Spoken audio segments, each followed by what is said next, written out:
कथा, पुरुषार्थ कथा,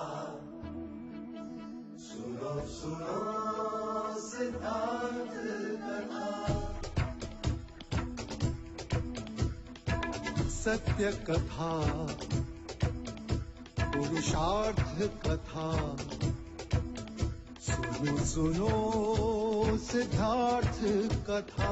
चढ़ते सूरज सा तेजवान वो कीर्तिमान, हुंकार भरे जब कूच करे, थर थर कांपे आसमान। वो राजपुत्र वो शूरवीर, पर्वत को भेद दे उसके तीर, शांति का स्रोत करुणा की धार, निर्झर झरे मन से अपार। वो राजपुत्र वो शूरवीर, पर्वत को भेद दे उसके तीर, है शाक्य वंश का वो तारा, जगमग है जिससे जग सारा। सत्य कथा, पुरुषार्थ कथा, सुनो सुनो सिद्धार्थ कथा।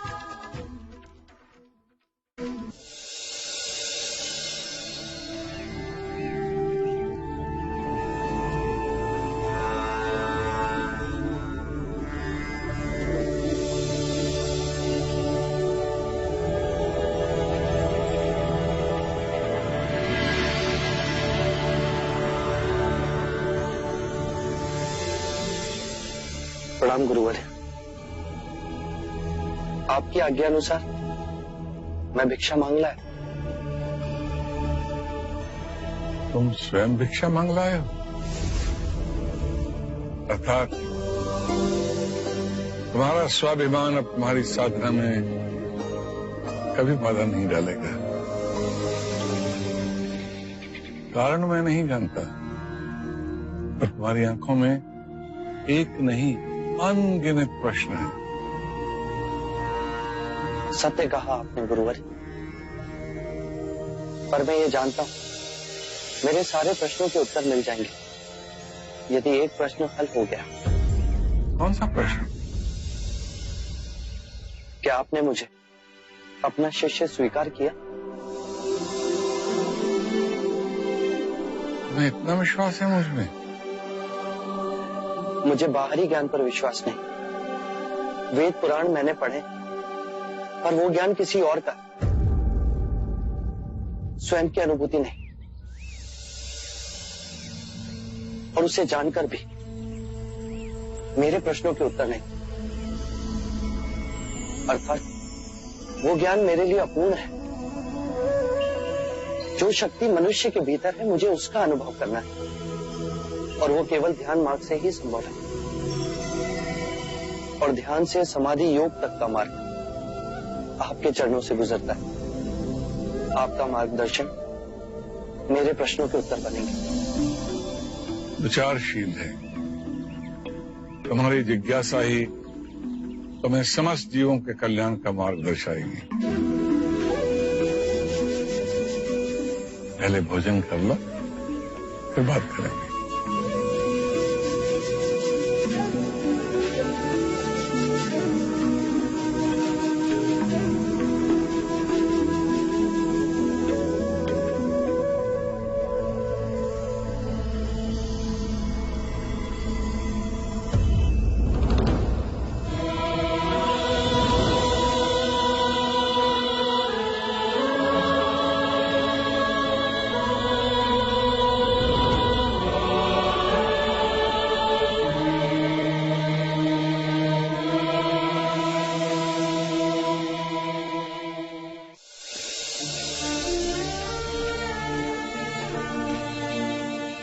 आप प्रयत्न कीजिए।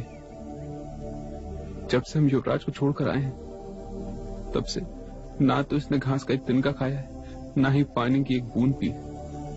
यदि ये कुछ नहीं खाएगा पिएगा तो इसकी जान। वैद्य जी को बुलाओ चन्ना। बुलावा भेजा, आते ही होंगे वो।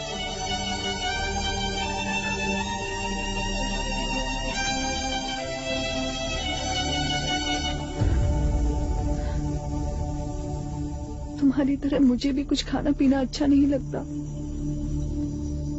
पर माँ कहती है जीने के लिए खाना तो पड़ेगा ही। लो।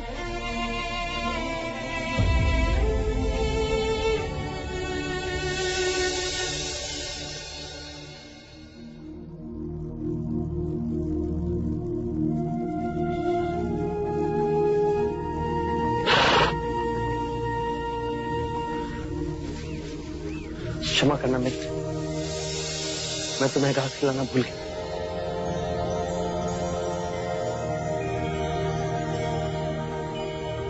ध्यान का समय हो चुका वत्स। जी अभी आए।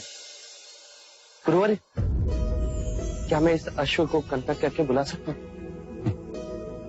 तुम तो रिश्ते नाते तोड़ के आए हो, नए संबंध बना रहे हो। इस अश्व को देखकर मुझे मेरे कंटक की याद आ गई। इन्हीं स्मृतियों से मुक्ति पाने का नाम ध्यान।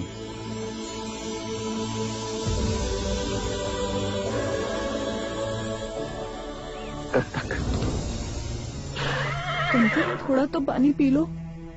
देखो मेरे हाथों से नहीं पियोगे तो युवराज जहाँ भी होंगे गुस्सा हो जाएंगे।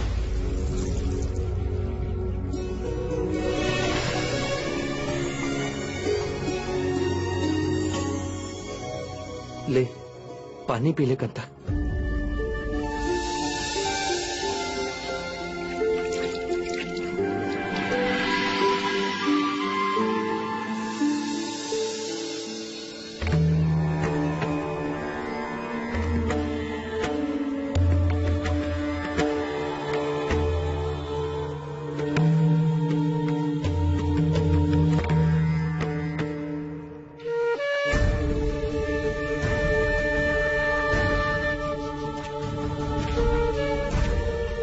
क्षमा करें, कंटक अब जी ना सकेगा।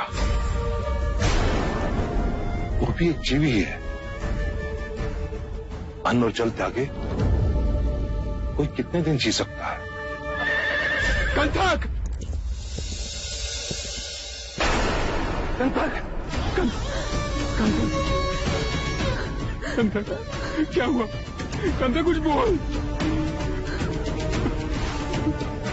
मैं युवराज से क्या कहूंगा?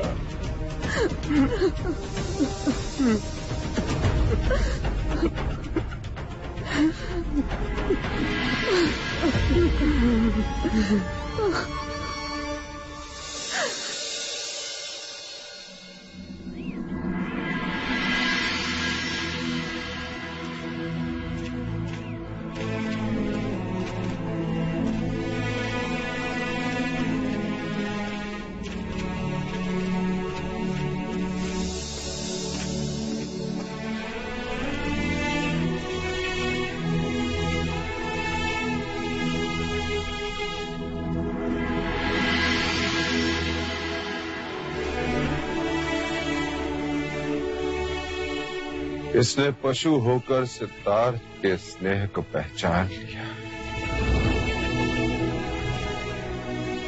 परंतु हम उसके मूल्य को नहीं पहचान सके। वियोग में इसके प्राण चले गए, परंतु मैं अब भी जीवित हूं। स्वयं को संभालिए भाई महाराज। क्षमा करें महाराज, पर कपिल वस्तु के प्रजाजनों का एक निवेदन है आपसे कि आप शीघ्र युवराज को ढूंढ कर लाइए महाराज, युवराज को ढूंढ कर लाइए। इतनी पीड़ा युद्ध से ना हुई महाराज, जितनी युवराज के जाने से हुई। ऐसा लगता है जैसे सारे कपिल वस्तु के प्राण ही चले गए। महल से शहर तक सारी प्रजा अचेतन हो गई है। यूं लग रहा है कि जैसे रात से पुण्य चला गया हो महाराज, पुण्य चला गया हो। आप सबको वचन देता हूं, शीघ्र मैं युवराज को वापस ले आऊंगा। अब बहुत देर तक ये अंधेरा नहीं रहेगा कपिल वस्तु में।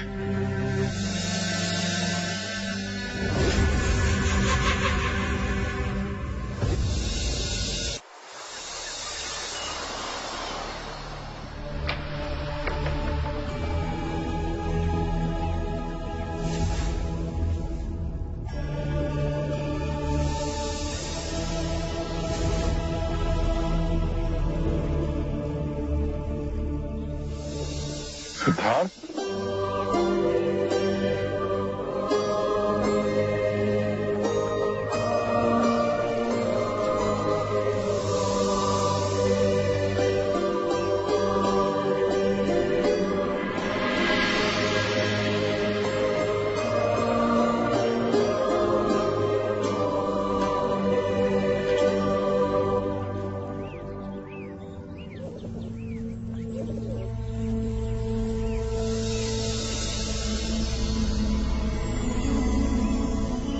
गुरुवर्य, गुरुवर्य,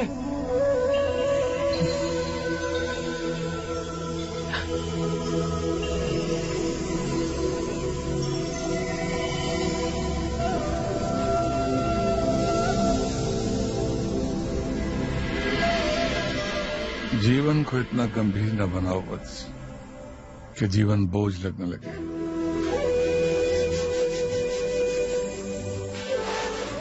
कल पूरी रात सर्दी में तुम ठिठुरते रहे। शिष्यों की कुटिया में क्यों नहीं गए?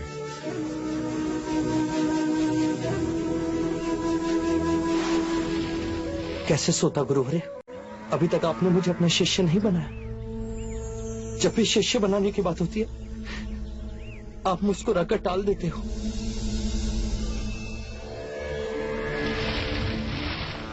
शिष्य अपना गुरु स्वयं चुनता है। गुरु तो केवल संकेत पड़ता है कि जो व्यक्ति सामने है उसमें शिष्य बनने की योग्यता है या नहीं। तुम जब से यहां आए हो मैं तुम्हारे लक्षण देख रहा हूं, तुम्हें परख रहा हूं। आप मुझे जितना चाहे परख ले, आप मुझे जिस कसौटी पर उतारेंगे मैं उतरूंगा। बस आप मुझे अपना शिष्य बना लीजिए। ज्ञान की खोज में इतने प्यासे आए हम, लेकिन जो तीव्रता तुम्हारी प्यास में है किसी में नहीं दिखी। तुम में वो सब गुण हैं जो एक गुरु अपने शिष्य में खोजता है। तुम्हें दया है, सरलता है और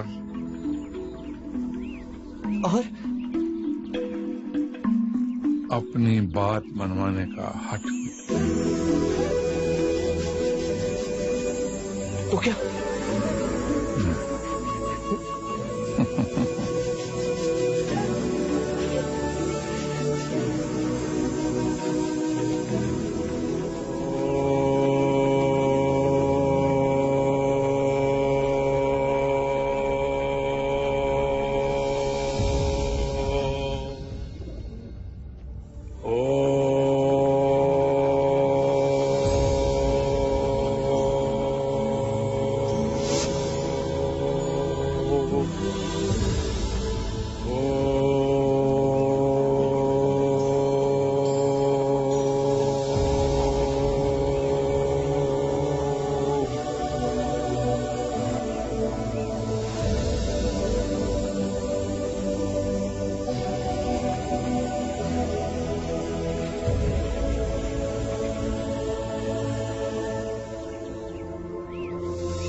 गुरुदेव एक प्रश्न पूछूं? पूछो बस। गुरुदेव मैं अपने मुंह से अपनी क्या प्रशंसा करूं? मैंने कई गुरुओं से ज्ञान की प्राप्ति की, चारों वेद उपनिषद मुझे कंठस्थ हैं, परंतु फिर भी आपने मुझे अपना शिष्य बनाने में पूरा 1 मास ले लिया और इस सिद्धार्थ को मात्र 2 दिन में ही आपने अपना शिष्य बना लिया।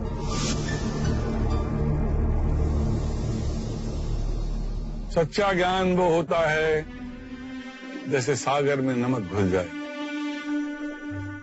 फिर नमक का अस्तित्व कहां रहता है?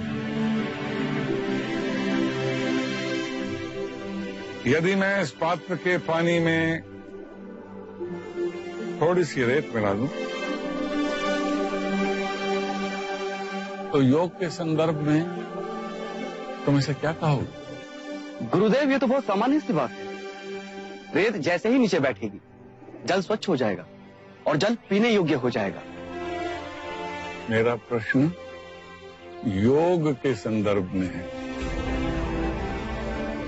सिद्धार्थ, जी गुरुदेव। क्या तुम इस भेद को समझा सकते हो? जी गुरुदेव, ये रेत के कण काम, क्रोध, मद और लोभ के प्रतीक हैं। जब ये चित्त से दूर जाते हैं तो निर्मल जल रूपी ध्यान प्राप्त होता है। चंद्रपत, तुम्हें तुम्हारे प्रश्न का उत्तर मिल गया होगा। मैंने सिद्धार्थ को 2 ही दिन में अपना शिष्य क्यों बना लिया?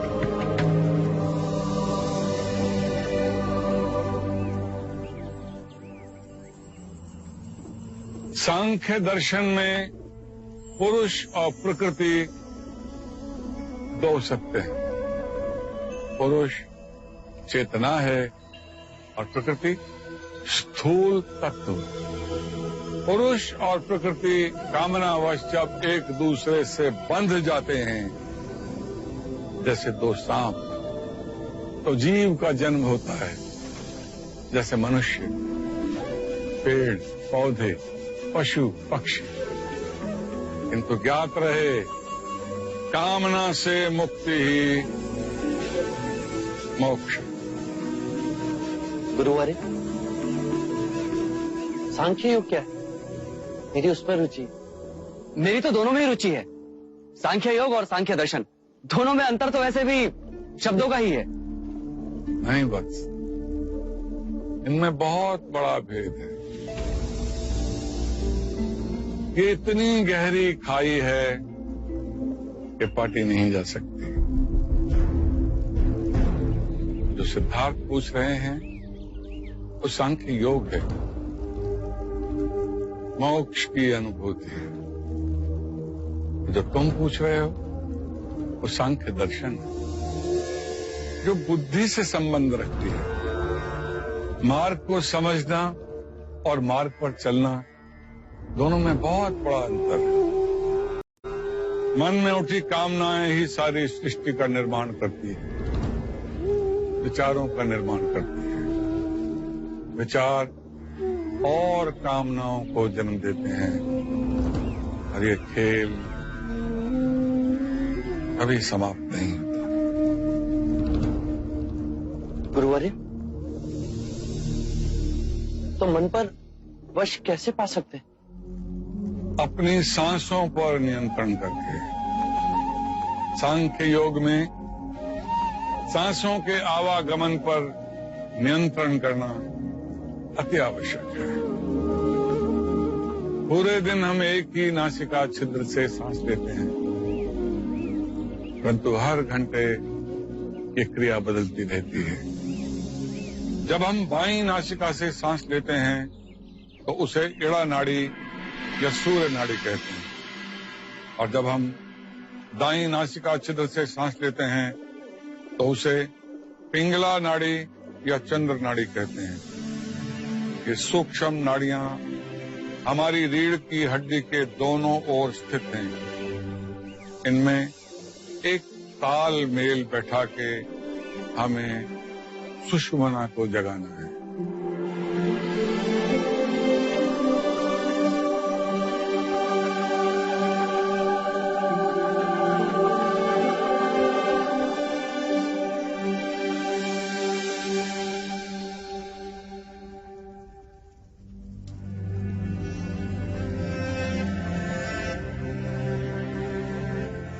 लगता है ज्वर उतर रहा।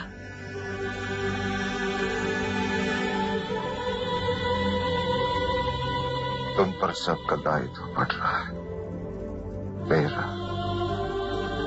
यशोधरा का, राहुल का।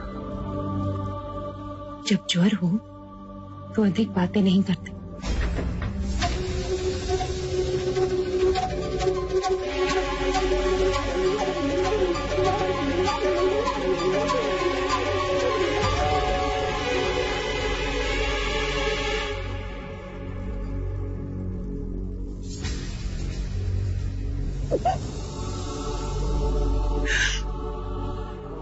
अमिता दीदी,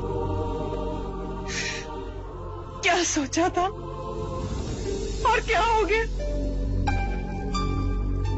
सिद्धार्थ ऐसे चला गया। प्रश्न ये नहीं कि ऐसे चला गया, प्रश्न ये है कि कैसे चला गया। राजा दरबारी, ये अनर्थ कैसे हो गया महाराज? सिद्धार्थ को इतना भी विवेक न था कि वो किसी का पति है, किसी का पिता है और किसी का पुत्र भी। वही तो मैं पूछ रहा हूँ महाराज, आपने सिद्धार्थ को जाने कैसे दिया? उसे रोका क्यों नहीं? अपने दायित्व का वास्ता क्यों नहीं दिया? कुछ तो कहिए महाराज। आपके प्रश्नों का आवेग शांत हो जाए तो ही मैं उत्तर दे सकता हूँ। सिद्धार्थ आधी रात को चला गया था और हमें पता तक नहीं चला। ये उत्तर पाने के लिए हम इतने कष्ट में रातों रात देवदास से यहाँ आए हैं। अब भैया को दोषी क्यों ठहरा रहे हैं? क्योंकि जिसका दोष है, महाराज का उसके प्रति क्रोध और आवेश दिखाई नहीं दिया। अब आप ही बताइए कि मेरी पुत्री का क्या होगा? वो अपने जीवन का लंबा रास्ता किसके सहारे व्यतीत करेगी? मेरे नाती राहुल का क्या होगा महाराज? यदि पता होता कि ऐसे दुर्दिन देखने पड़ेंगे तो मैं अपनी पुत्री यशोधरा का विवाह सिद्धार्थ से कभी होने ही नहीं देता।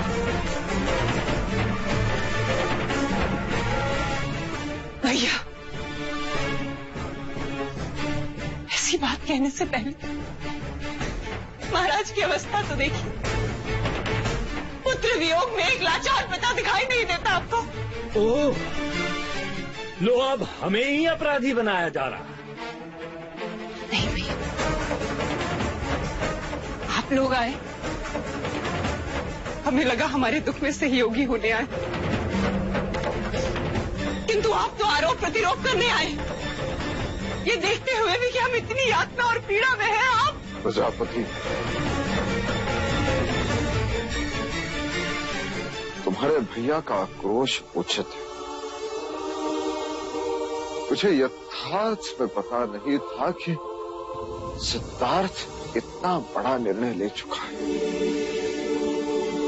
आपके दोष सब बातें पर सच में उसे रोक नहीं सका। मैं उसे रोक नहीं सका। भैया, आप मन छोटा ना करें। आप कर भी क्या सकते थे? क्या कहना? वहाँ देवदा में हमारी छाती पर सिर रखकर रो रही थी तुम अमिता, और यहाँ आते ही अपने भाई के प्रति सहानुभूति जाग गई। हम कोई अलग नहीं दंडवान, आपका भी सिद्धार्थ पर उतना ही अधिकार है। हमारे दुख के सहभागी हैं आप। मैं यहाँ कोई शोक प्रकट करने नहीं आया महाराज। मैं अपनी पुत्री यशोधरा को यहाँ से ले जाने आया हूँ। मुझे नहीं लगता कि यशो का भविष्य यहाँ पर सुरक्षित है। भैया, आप जानते भी हैं कि आप क्या कह रहे हैं? शांत हो जाओ। जिन्हें हम पर विश्वास नहीं, पुत्री के पिता है राजा धनपाल। यशोधरा पे न आप दबाव डालेंगे न हम। देवदास जाना न जाना इस बात का निर्णय केवल और केवल यशोधरा ही करेगी।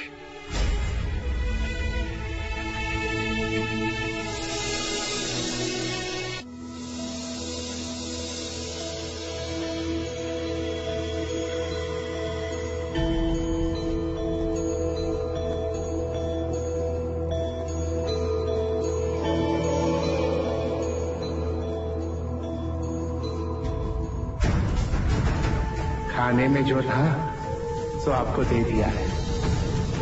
आपका पूरा परिवार इतने चावल में कैसे निर्वाह कर लेता है?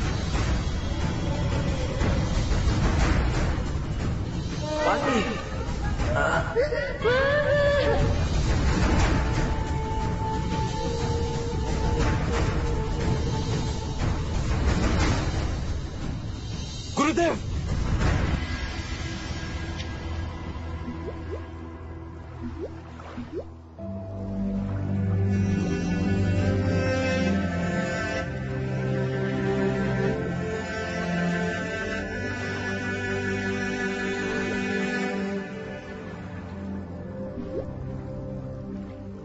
तुम्हारी अशांति का कारण? गुरुदेव, मैं ध्यान नहीं लगा पा रहा हूं। मन व्याकुल है। मैं गहरी पीड़ा अनुभव कर रहा हूं। क्या मुझे पूर्ण शांति प्राप्त नहीं होगी?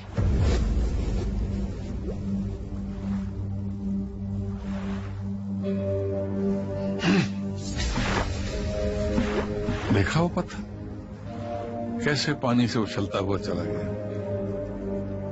देखो वत्स, पहले जब ध्यान केंद्रित करते हैं तो भूत, भविष्य, वर्तमान के विचार चारों तरफ से घेर लेते हैं। वो बादल देख रहे हो? वो भी इन विचारों की तरह नए नए रूप लेके विचरते हैं। फिर भी आकाश अनछुआ रहता है। जब पूर्ण ध्यान लगाना हो तो तुम्हें आकाश की तरह होना चाहिए। विचार आएंगे, काल की तरह तुम्हें चारों ओर से घेर लेंगे, पर तुम्हारा मन सांसों के आवागमन पर केंद्रित रहना चाहिए। फिर एक समय आएगा जब तुम्हें शून्य का अनुभव होगा। तब तुम्हारी सारी पीड़ाएं, सारे दुख, सारे संताप ऐसे उड़ जाएंगे जैसे वो बादल।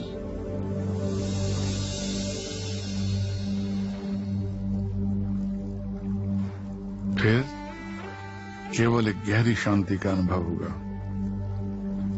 जैसे वो नीला आकाश।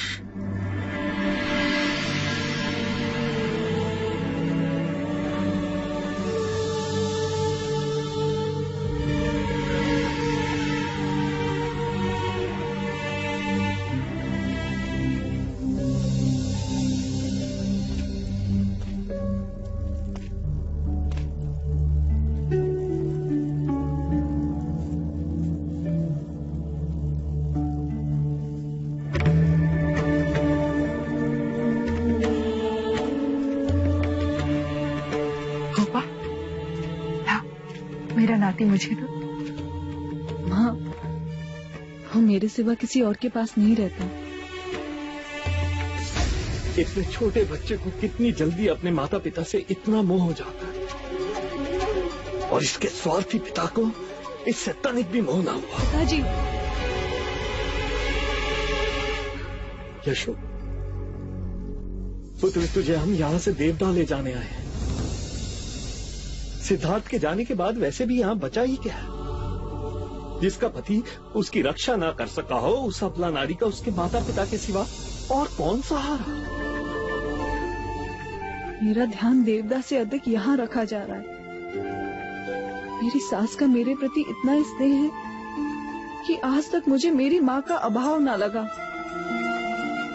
महाराज मेरी हर बात मानते हैं। यहाँ मैंने कुछ बोला और वो तुरंत हो जाता है। परंतु तेरे पति के जाने के बाद ये नाते बंधन सब टूट ही गए ना। ये आप क्या कह रहे हैं? विवाह का बंधन तो 7 जन्मों का होता है पिताजी। वो ऐसे कैसे टूट सकता है?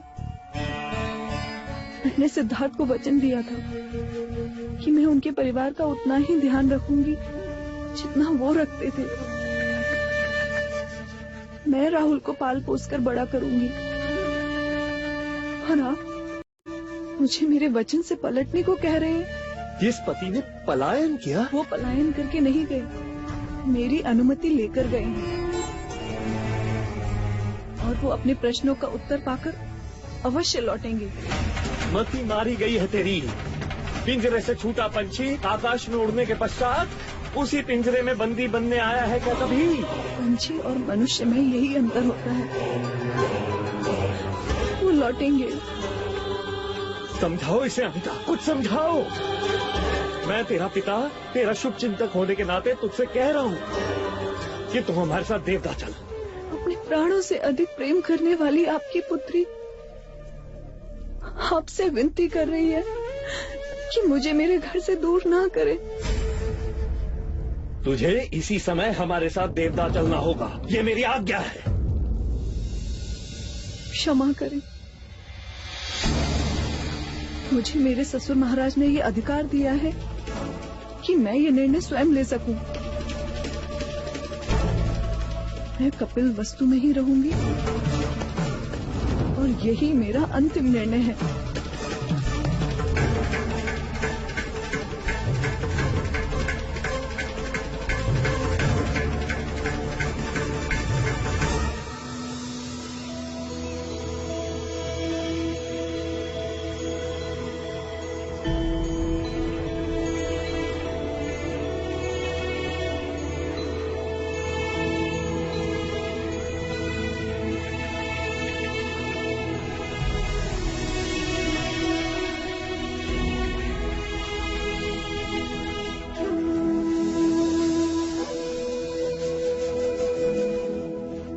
प्रणाम गुरुदेव।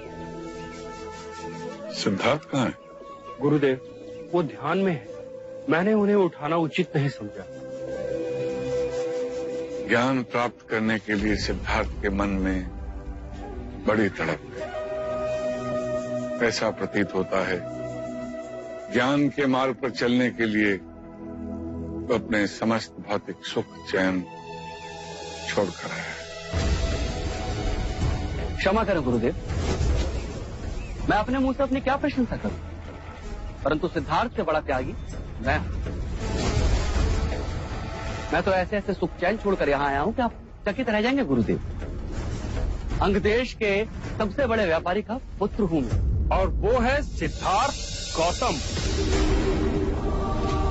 वो सिद्धार्थ गौतम जिसने कौशल नरेश प्रसन्नजीत को बिना शस्त्र उठाए पराजित किया था। शुद्धोधन राजा के पुत्र, शाक्य देश के भावी महाराज, युवराज सिद्धार्थ गौतम। अब कहिए, ज्ञान प्राप्त करने की तीव्रता किसमें अधिक है? भिक्षाटन का समय हो गया, प्रस्थान करो।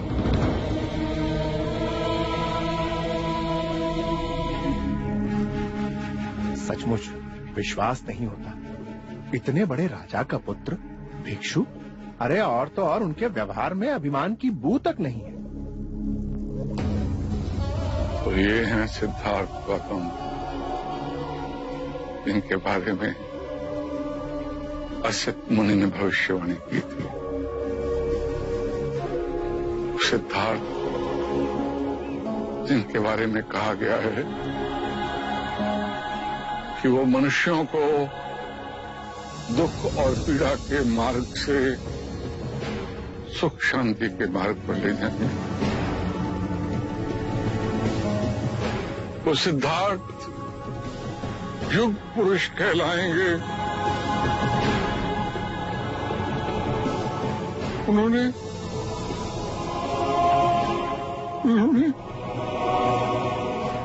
मुझे अपना गुरु स्वीकार किया।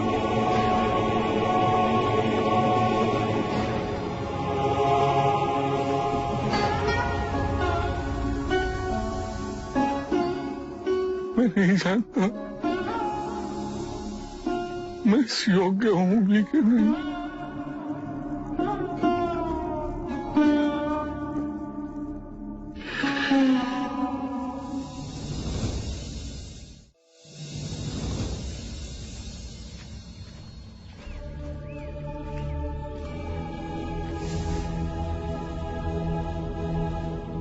कैसे आनंद से ध्यान में मग्न बैठे हैं युवराज। मुझे इनका सेवक बना दिया गया है।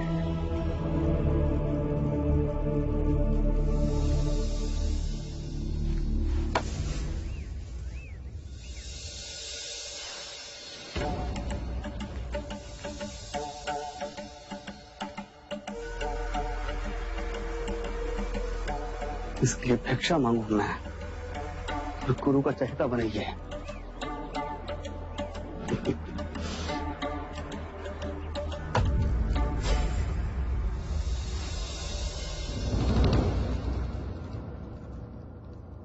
क्षमा करें मित्र, तुम्हें भिक्षा देकर जा रहा था कि मेरा भिक्षा पात्र बिखर गया। ऐसा भाग्य पाया है मैंने। तुम्हारा ध्यान भंग ना हो इसलिए घर घर जाकर कड़ी धूप में मैं भिक्षा लेकर आया, तुम्हारे और अपने लिए।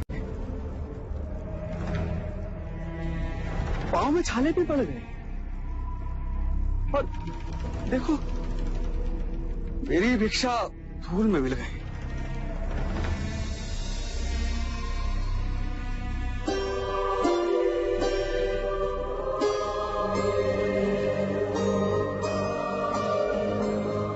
चंद्रकांत, ये भिक्षा आप ग्रहण करें, मुझे इसकी आवश्यकता नहीं।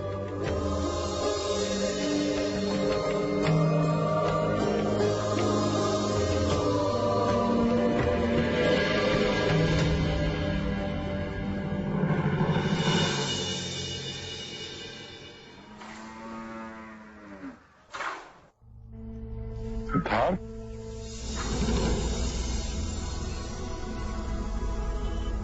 आप बिना देखे कैसे जान लेते हैं कि मैं गुरु और माता में कोई अंतर नहीं होता बस। माता जरा सी आहट से अपने बच्चे को पहचान लेती है।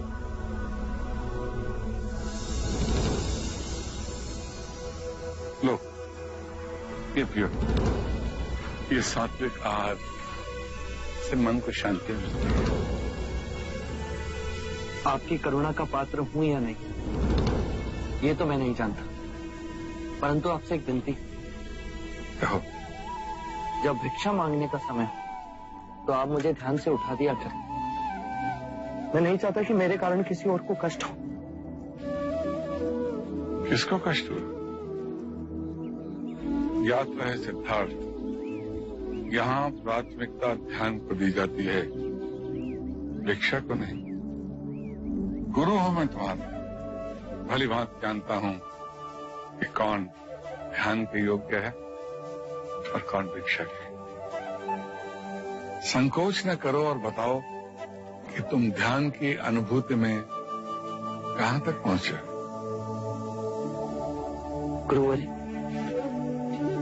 पहले पहले तो ऐसा लगा जैसे मैं हवा में उड़ रहा हूं, और फिर समय का ज्ञान धीरे धीरे जाता रहा। अति शुभ लक्षण। और फिर शून्य अवकाश की अनुभूति हुई, और जैसे ही मेरा ध्यान टूटा मुझे पीड़ा ने आ घेर लिया, और फिर मेरा मन व्याकुल होने लगा। मन के विचलित होने पर दुखी होने की आवश्यकता नहीं। तुम्हें इसके आगे अनंत के शून्य आकाश की अनुभूति करनी है। जो भौतिक है वो मन का बुना जाल है, जैसे उस दिन पात्र के पानी में धूल के कण। तुम्हें स्थिर नहीं होना। मन के और भीतर जाओगे तो पाओगे वहां कुछ भी नहीं, पूर्ण शून्य, पूर्ण शून्य। अपना दीप जलाओ, अडिग रहो, मन डोले तो तुम नहीं डोलो।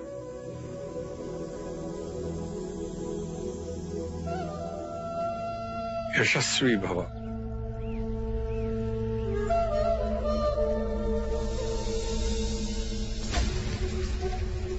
महाराज, हमें यशोधरा और सिद्धार्थ के दाम्पत्य जीवन के बारे में गंभीरता से कुछ सोचना चाहिए। यूं हाथ पे हाथ धरे बैठे रहे तो बहुत देर हो जाएगी। महाराज अस्वस्थ थे, परंतु अब ठीक हैं।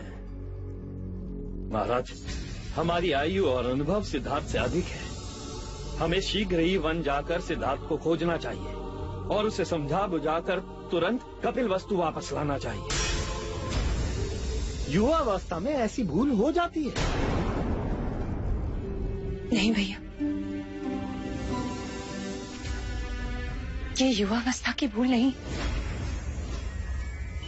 सिद्धार्थ की मनोस्थिति का आपको कोई भी ज्ञान नहीं। बचपन से उसे सारे दुखों से वेदनाओं से दूर रखा। पर अचानक जीवन का कठोर सत्य एकाएक उसके सामने आ गया और उसका कोमल मन इतना गहरा आघात सह न सका। दिन रात वो इस पीड़ा की अग्नि में जलता रहा।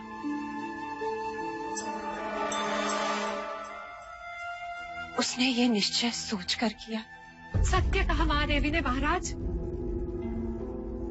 सिद्धार्थ को इस मानसिक स्थिति में यहाँ लाएंगे तो वो पागल हो जाएगा।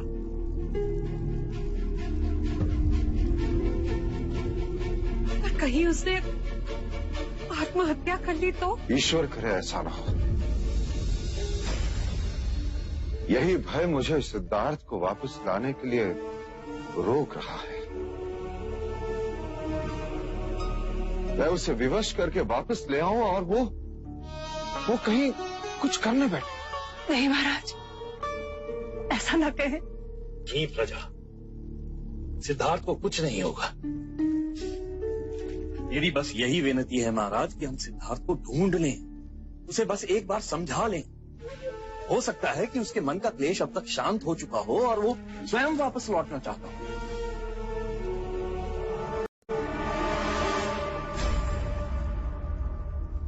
ठीक है, प्रयत्न करना हमारे पास में है, परंतु उस प्रयत्न का फल हमारे मन अनुसार हो, इसकी कामना हम नहीं कर सकते। सिद्धार्थ को लाने में स्वयं जाऊंगा। परंतु भाई महाराज, इतने तीव्र ज्वर में आप न जाएं तो ही अच्छा हुआ। हाँ महाराज, अनुज ठीक कह रहे हैं। अनुज, तुम अपने साथ महामंत्री को भी ले जाओ और सिद्धार्थ से थोड़ा संभल कर बात कर। मैं पूर्ण चेष्टा करूंगा भाई महाराज, आप मुझे भी साथ जाने की अनुमति दें। मैं भी सिद्धार्थ को समझाने का प्रयत्न करूंगा। तुम्हारा बंधु प्रेम देखकर मैं प्रसन्न हुआ देवदत्त। अवश्य, तुम भी अवश्य जाओ। परंतु एक बात का ध्यान रखना, सिद्धार्थ पर किसी भी प्रकार का दबाव न डाला जाए। निश्चिंत रहिए महाराज, मेरे रहते सिद्धार्थ पे कोई दबाव नहीं डाल सकते।